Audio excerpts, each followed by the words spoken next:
सीताराम, जय माता अन्नपूर्णा। शिखा अवस्थी के चैनल में आप सभी का स्वागत है। मैं हूं शिखा अवस्थी। आज का मेरा वीडियो अन्नपूर्णा माता की सरल पूजा विधि से संबंधित है।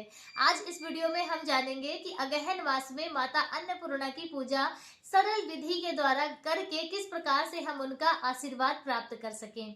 देखिए, अन्नपूर्णा माता की पूजा अगहन मास में विशेष रूप से की जाती है और बहुत से लोग 21 दिनों का, कोई 17 दिनों का, कोई 1 हफ्ते का, या बहुत से भक्त सिर्फ एक दिन माता का व्रत रखकर विधिवत पूजा अर्चना करके उनका आशीर्वाद, उनकी कृपा दृष्टि प्राप्त करते हैं। जो लोग इन किन्हीं भी दिनों नहीं कर पाते हैं तो वह फिर अगहन मास की पूर्णिमा तिथि पर, जिसे अन्नपूर्णा जयंती के नाम से भी जाना जाता है, तो उस दिन पूजा और व्रत करके माता का आशीर्वाद, उनकी कृपा प्राप्त करते हैं। कहने का तात्पर्य है कि अगहन मास में अन्नपूर्णा माता की पूजा विधिवत रूप से होती है, उनकी कृपा प्राप्त की जाती है। तो आप भी किसी भी दिन माता अन्नपूर्णा का व्रत और पूजा जरूर करें। किस प्रकार से करना है, तो जिस दिन भी आप माता की पूजा करेंगे तो सुबह सवेरे अपने घर को साफ स्वच्छ कर लें और स्नान आदि से निवृत्त होकर और फिर आपको अपने मंदिर में, जहां भी आपको पूजा करनी है, बहुत से लोग रसोई घर में पूजा करते हैं और बहुत, जैसे रसोई घर में इतनी जगह नहीं है तो आप अपने मंदिर में भी माता की चौकी सजाकर वहां उनकी पूजा कर सकते हैं।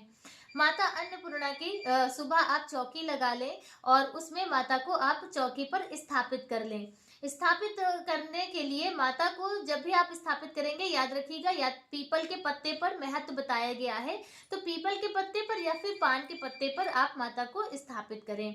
कलश की स्थापना कर लें और माता को स्नान आदि कराकर उनका श्रृंगार करके उन्हें विराजमान कर दें। अपने व्रत का संकल्प कर लें, कथा आरती कर लें और इतना करके और फिर आप अपने पूजा की तैयारी करेंगे। विशेष पूजा शाम के समय पर की जाती है। तो सुबह आप पंचोपचार विधि से माता की पूजा दर्शन करके कथा जरूर सुन लें, क्योंकि कथा जो सुनी जाती है वह बगैर अन्न जल ग्रहण किए ही की जाती है। तो सुबह आप पहले एक बार कथा सुन लें, आरती इत्यादि कर लें और फिर आप अपनी अच्छे से पूजन की तैयारी कर लें। पूजा शाम के समय होगी। जब आप शाम वाली पूजा करेंगे तब आपको माता का धान की बाली से सुंदर मंडप तैयार करना होता है। यदि धान की बाली आपको प्राप्त ना हो तो फिर आपको जहां भी नए चावल मिल जाए तो एक कटोरे में या कटोरी में या लोटे में नए चावल भरकर आप रख दें और केले के पत्ते, आम के पत्तों से आप माता का मंडप तैयार करें। सुंदर मंडप तैयार करके और फिर आपको माता के सामने 17 तरह के पकवान रखने होते हैं। माता अन्नपूर्णा की पूजा में 17 से ज्यादा भी हो सकते हैं और यदि आपकी सामर्थ्य नहीं है तो 17 से कम भी आप माता को भोग लगा सकते हैं। इसमें कोई भी आपको परेशान होने की आवश्यकता नहीं है। जो भी आपके सामर्थ्य अनुसार आपको प्राप्त हो, आप माता को भोग अर्पित करें। बस इसमें क्या है, जो भी जैसे आप में मुख्य प्रसाद होता है माता का, पंचामृत, पंजीरी बनता है, खीर पूड़ी पुआ बनाते हैं, लड्डू बनाते हैं, तो उसमें से एक कोई ऐसी वस्तु आप 17 की संख्या में बना दें। जैसे आप पुआ पूड़ी 17 की संख्या में माता को अर्पित कर सकते हैं, लड्डू आप 17 की संख्या में माता को अर्पित कर सकते हैं और उसके अलावा जो भी यथाशक्ति आपके पास हो, ऋतु फल इत्यादि सब आप माता को समर्पित कीजिए। श्रृंगार का सामान माता को अर्पित कीजिए और हो सके तो आप साड़ी माता को अर्पित कर सकते हैं, नहीं तो लाल चुनरी उड़ाकर और श्रृंगार सामग्री आप माता के सामने सब कुछ आपको अर्पित करना है। तो इस तरह से आपको माता की विधिवत पूजा अर्चना आराधना करनी है। और इसके साथ ही देखिए, एक 17 गांठ का धागा पहना जाता है। तो बहुत से लोग पहनते हैं और बहुत से लोग नहीं पहनते हैं। तो जिन लोगों के, जैसे हम लोगों के यहाँ पर पहना जाता है, तो उसका क्या नियम है, तो देखिए, आप एक रेशम का या आप कलावा ले लीजिए और उसमें 17 गांठें लगा लीजिए। 17 गांठें लगाकर और फिर आपको वह धागा माता को समर्पित करना है। माता को समर्पित कीजिए। उस धागे की पंचोपचार विधि से पूजन कीजिए। अच्छा जल छिड़क दीजिए, रोली टीका चंदन कर दीजिए, अच्छा छिड़क दीजिए, पुष्प चढ़ा दीजिए। तो इस तरह से उस धागे की पूजा करके और फिर आपको वो धागा धारण करना है। जब आप उस धागे को धारण करेंगे तब माता अन्नपूर्णा से आपको इस प्रकार से प्रार्थना करनी है। आप अपने हाथ में 17 धान के दाने ले लीजिए और फिर कहिए कि हे अन्न देने वाली माँ अन्नपूर्णा, हमें पशु, धन, अन्न, पुत्र, यश एवं श्री प्रदान करें। आयु, आरोग्यता एवं ऐश्वर्य प्रदान कीजिए। हे देवी, आपको मैं नमस्कार करती हूँ। और इस प्रकार से प्रार्थना करके फिर आपको वो धागा जो 17 गांठ का है वो बांधना होगा। तो बांध कर फिर आप अच्छे से माता की पूजन अर्चन करेंगे। पूजन अर्चन करने के बाद कथा सुनिए, कथा जरूर सुनिएगा, बहुत ही ज़्यादा उत्तम होती है। कथा भी आपको मेरे चैनल पर मिल जाएगी। तो अन्नपूर्णा माता की आप कथा सुने, आरती करें, और आरती करने के बाद आपको 17 पात्रों में अन्न का दान करना होता है। देखिए, महत्व होता है 17 सुहागिले खिलाने का।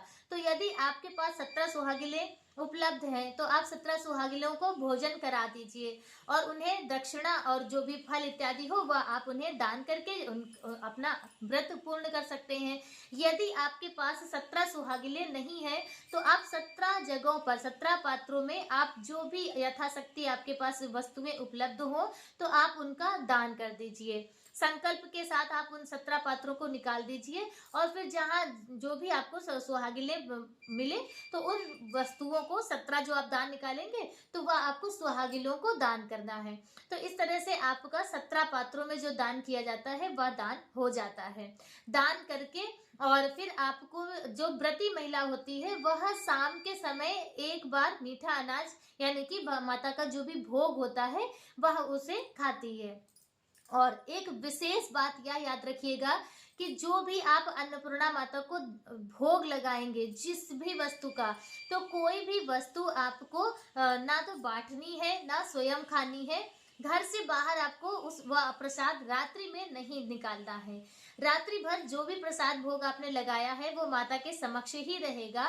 बस आप सुबह जब होगी फिर आप पूजन अर्चन करेंगे माता का, और उसके बाद विसर्जन करने के बाद फिर आप प्रसाद का वितरण करेंगे।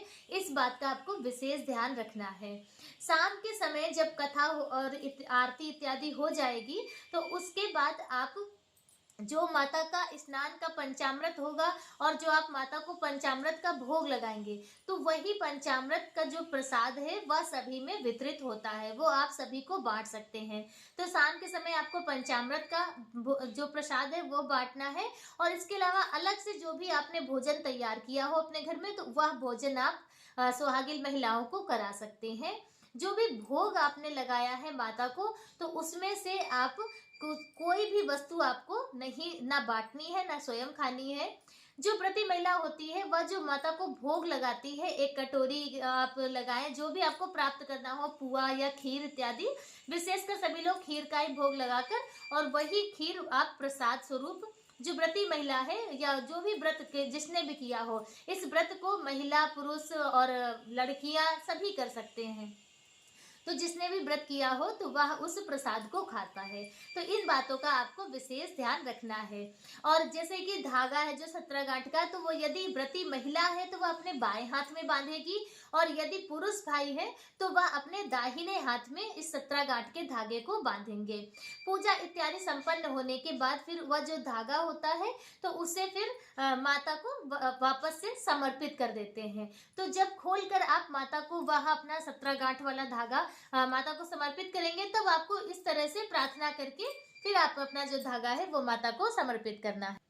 प्रार्थना करेंगे कि हे माँ अन्नपूर्णा, संपूर्ण संपत्ति प्रदान करने वाली माता, ये धागा जिसे मैंने धारण किया था आज यह व्रत मेरा पूर्ण हो गया है, तो इसे अब आप ग्रहण करें, और मैं आपका दास हूँ, मैं आपकी दासी हूँ। मुझे आप श्रेष्ठ वर प्रदान करें, जो भी हमारी गलतियाँ हों वह हमें क्षमा करें, और इस व्रत का हमें पूर्ण फल प्रदान करें, हमारी रक्षा करें। तो इस प्रकार से आप अन्नपूर्णा माता से प्रार्थना करके वह जो 17 गांठ का धागा है वो माता को आप समर्पित करके और फिर आप रात्रि जागरण करेंगे।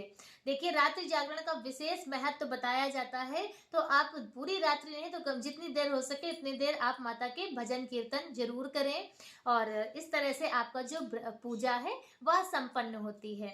दूसरे दिन सुबह पंचोपचार विधि से माता अन्नपूर्णा की पूजा अर्चना करके सभी वस्तुओं में आप अक्षत का छिड़काव करें। याद रखिएगा, आपको माता की फोटो या मूर्ति पर अक्षत का छिड़काव नहीं करना है, क्योंकि माता को आपको अपने घर पे हमेशा माता को स्थिर रूप से स्थायी रखना है। तो माता की जो मूर्ति फोटो है वह आप जहाँ पर आपका मंदिर हो वहाँ पर आप उसे स्थापित कर दें और उसके बाद फिर प्रसाद का वितरण करें। तो अन्नपूर्णा माता की पूजा विधि का वीडियो आज मेरा बस इतना ही। वीडियो कैसा लगा कमेंट करके जरूर बताएं। किसी तरह की कोई और जानकारी आपको प्राप्त करनी हो तो वह भी आप कमेंट करके पूछ सकते हैं। मिलते हैं दूसरे वीडियो में किसी दूसरी जानकारी के साथ। तब तक के लिए श्री सीताराम, जय अन्नपूर्णा माता।